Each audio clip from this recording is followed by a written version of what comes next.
Syederalun, selamat pagi. Kembali kita jumpa dalam acara Serambi Podcast bersama saya Bukhari Emali, News Manager Serambi Indonesia.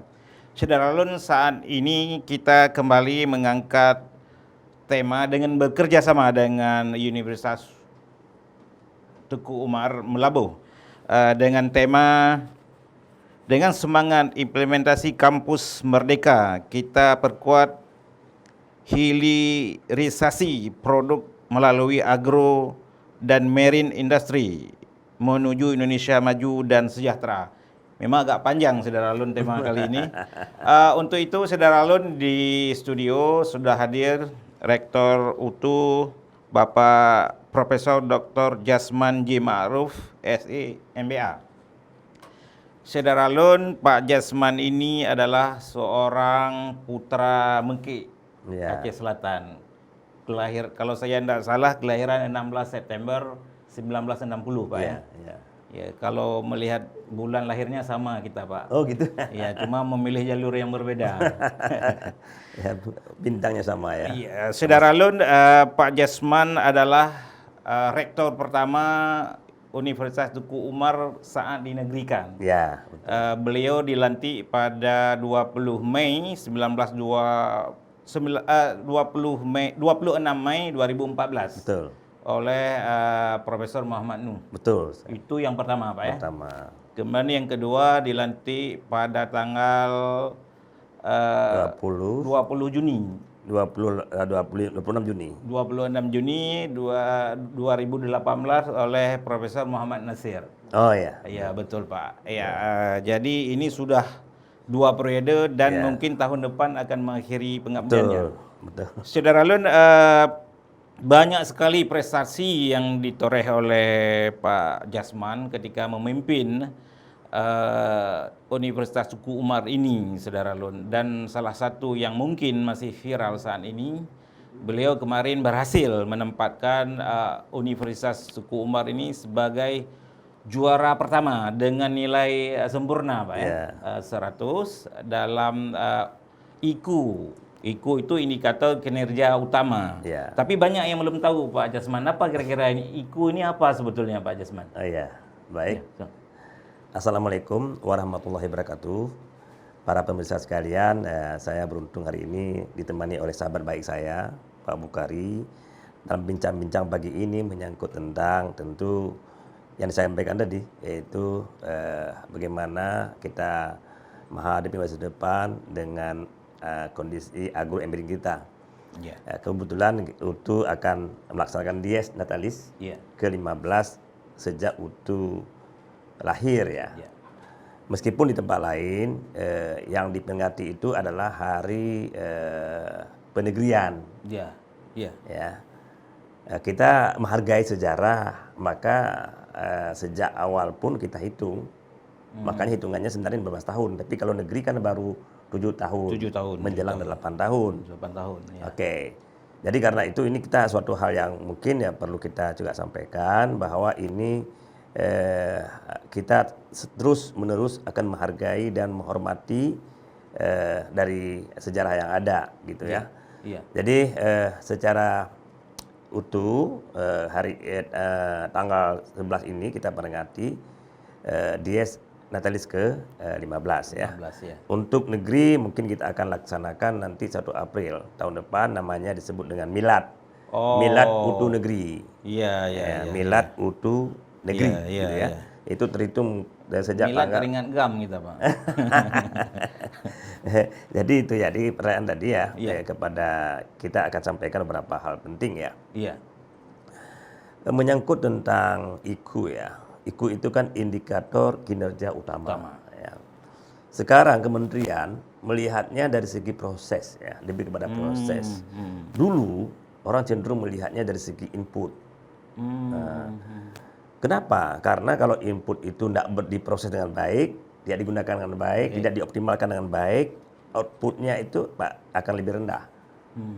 Produktivitasnya juga rendah. Outcome-nya juga rendah. Jadi perlu proses itu mesti disesuaikan sehingga lebih menjamin hasil. Jadi proses itu akan lebih menjamin hasil dibanding input. Nah, input saja, apa itu input? Dari kalau di sebuah perguruan tinggi dikatakan input adalah misalnya seberapa banyak guru besar di sana, Iya, iya. atau seberapa banyak doktor di sana. Iya. Dan semakin banyak guru besar, semakin banyak doktor, nah itu kita akui lah, dan secara apa kualifikasi sudah sangat hebat, gitu kan. Tetapi kalau profesor, doktor tidak melakukan proses yang benar, tidak menggunakan, tidak kurang begitu tepat pemanfaatannya, hasilnya juga kurang gitu. Iya, iya. Nah, misalnya contoh yang paling sederhana lah. Iya. Kita dikasih tanah ini. Tanah ini seluas 10 hektar. Iya. Oke? Yang satu lagi dikasih tanah 5 hektar. Hmm. 5 hektar itu diproses dengan betul, dengan serius, dengan apa namanya itu pasti lebih baik hasilnya dibandingkan yang 10 hektar tanpa diproses, tanpa ada proses transformasi di situ. Iya, iya, iya. Nah, itu sebabnya kenapa proses menjadi penting. Proses akan menentukan hasil. Iya, iya. Proses itu usaha. Jadi kalau misalnya apa namanya para input tadi tidak dioptimalkan pemanfaatannya, maka itu akan tersia-siakan.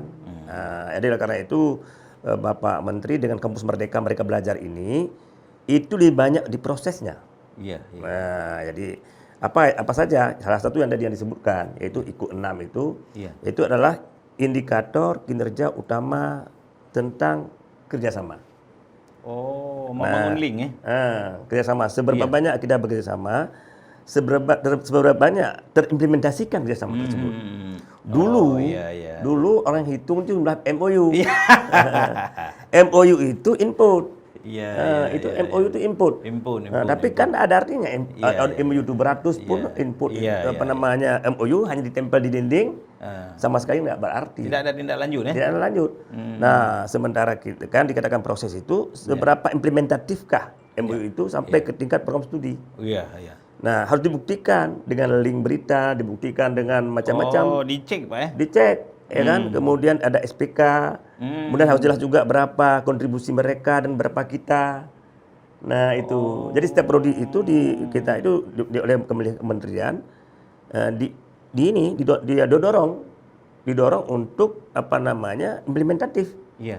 Jadi banyak sekali orang memiliki MOU. Iya. Tapi kalau MOU hanya sekedar MOU ngapain? Pak, sebentar. Berarti semua MOU yang kita buat itu terlaksana, Pak? Terlaksana. Oh, makanya paling kurang itu yang dinilai adalah prodi tersebut. Apakah semua prodi itu memiliki SPK tidak dengan yang tadi? Misalnya kita kerjasama dengan gubernur. Betul. Oke, itu MOU, rektor dengan gubernur Aceh. Iya. Contoh lah. Contoh. Nah, kemudian setelah ada MOU tersebut, maka MOU itu menjadi pegangan semua program studi yang ada di kampus. Di kampus ya. Nah, coba program studi ini bekerja sama dengan dinas. Kemudian program studi mengajukan programnya, mengajak dinas untuk bekerja sama, bikin SPK-nya, Anda taruh uang berapa, kami taruh uang berapa, kita implementasikan. Nah, itu implementatif. Nah, ini yang kita lakukan. Artinya 100% ini adalah semua program studi di UTU melaksanakan hal seperti itu. Meskipun program studi itu baru setahun umurnya. Kita ada prodi baru yang baru tahun setengah. Baru dibuka, Pak ya? Baru dibuka baru setahun setengah, tapi sudah bekerja. Nah, ada pertanyaan, apakah semua perguruan tinggi mampu sampai ke kesempurnaan seperti itu? Bisa aja kalau mau. Iya. Itu kan nggak mau ya gimana? Seharusnya kampus besar itu dia justru lebih 100% gitu. Iya. Ya, Karena udah lama sekali. Cukup tenaga. Cukup uang. Fasilitas semuanya. Maka Indonesia itu agak dibagi 3 perguruan tinggi levelnya, klasternya. Ada PTNBH. PTNBH apa itu? Perguruan Tinggi Negeri Berbadan Hukum. Oh, iya. Itu di Indonesia sekarang ada 12 baru bertambah 1 lagi dengan UNS, tapi sebelumnya 11. Ada 12 perguruan tinggi berbadan hukum, itu artinya yang besar seperti UI, UTB, dan Yamada itu besar mereka sekali mereka. Di bawahnya di klaster berikutnya disebut dengan BLU, Badan Layanan Umum. Ya. Itu Badan Layanan Umum itu apa namanya perguruan tinggi yang apa namanya dia dibedakan dengan satu lagi Satker. Satker itu lebih banyak anggaran sedikit ya. Jadi SPP mungkin rendah, pendapatan pribadi rendah. Nah, kalau BLU itu sudah boleh buka usaha-usaha besar. Seperti kampus-kampus lain itu kan memiliki ada hotel, Iya, iya. ada SPBU. Iya, iya, iya. Jadi yang bisa menghidupkan uangnya dari situ. Iya, iya. Nah, itu biasanya kampus-kampus yang sudah lama. Iya, yang sudah sampai 20 tahun, 30 tahun, 40 tahun. iya. Mereka itu sudah punya modal. Iya. Nah, ada usahanya dan bisa menghasilkan uang misalnya. Iya, iya. Nah, sementara Satker belum masih menuju ke situ. Iya. Meskipun Pak Menteri kalau mengatakan segerakan aja ke BLU atau bahkan ke PTNBH. PTNBH itu artinya adalah pengolahannya otonom penuh. Penuh. Uang juga seperti iya, itu. iya, iya. Cari uang juga seperti itu. Nah, jadi makanya kalau di peringkat perguruan tinggi PTNBH itu juara itu ITB. Itu 75% mereka. Artinya 75% prodinya itu telah implementatif terhadap IKU 6. Nah, Iya, iya, kalau iya. BLU itu Universitas Negeri Yogyakarta, 86%. Artinya 60% daripada prodi mereka sudah implementatif udah yang bekerja sama. Iya, iya. Nah, kita Satker justru 100%. Itu yang jadi pertanyaan orang kenapa bisa maksimal seperti itu. Iya, iya. Iya, Ya kan? iya, iya. Orang begitulah dalam hidup ini ya. Ada aja diskusi-diskusi kan. Iya, iya. Jadi bisa nggak seperti ini saya katakan. Semua kita berpotensi untuk mendapat IP 4. Syaratnya apa? Semua A. Jadi semua A pasti dapat. Nilainya semua A. Iya, iya, iya. Jadi gitu ya. Iya. Jadi itu ada. Jadi memang itu sangat penting yang diproses ya. Iya. Kalau saya melihat memang pendekatan daripada kementerian kali ini itu progresif ya. Bagus Iya. sekali. Bagaimana potensi-potensi input itu digerakkan. Digerakkan dengan proses tadi. Iya, Dengan iya. proses. Nah, kalau misalnya para potensi besar misalnya gedung hebat, lab hebat, guru besar banyak, lalu tidak berproses, nah itu kan sia-sia. Iya, iya. Nah, jadi itu sebabnya kenapa proses menjadi sangat penting dalam hal ini. Jadi indikator itu ada 8 Iya. yang dinilai indikator kinerja utama daripada sebuah kampus ya. Iya. Dan hebatnya lagi kementerian ini dalam tahun terakhir ini dalam rangka implementasi Kampus Merdeka Iya. mengadakan kompetisi lomba. Lomba. Jadi kompetisi itu diberikan ruang kepada perguruan tinggi. Jadi kita bersaing aja. Bersaing aja dan lalu alhamdulillah kalau utuh ya hampir semua yang diikuti menang. Meloloskan. Iya. Salah Selalu ada kejutan memang Pak Pak Jasman. Iya, iya. Iya.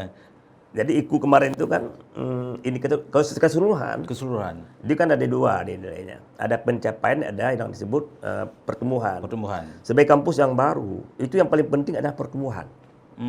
Progresnya, Pak? Progres. Iya, iya. Bagaimana perkembangannya? Karena pertumbuhan menghasilkan pencapaian. Betul. Seperti anak-anak kecil lah, kan tumbuh dulu dia berapa tinggi dia badannya, nanti Iya, baru iya. dia membesar. Iya, iya, iya. Nah, itu pencapaian namanya.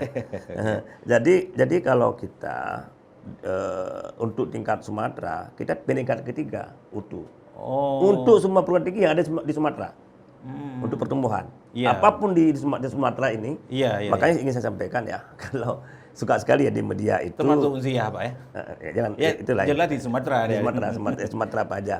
Jadi maksud saya gini, ada juga berita macam-macam menyangkut tentang Aceh lah. Kalau bicara kemiskinan kita nomor 1 yang paling miskin, Iya, kemudian iya. pengangguran Oh, nomor iya, 1. iya, iya. Semua bicara itu negatif. Negatif. Untuk Iya, Aceh. Iya, iya. Pesimis. Pesimis. Iya.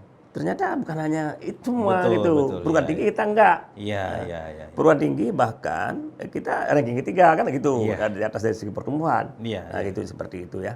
Nah, juga sekolah juga bagus dari segi beberapa hal ya. Ya saya kira perguruan tinggi di Aceh tidak kalah lah Iya. dengan daerah lain ya. Iya.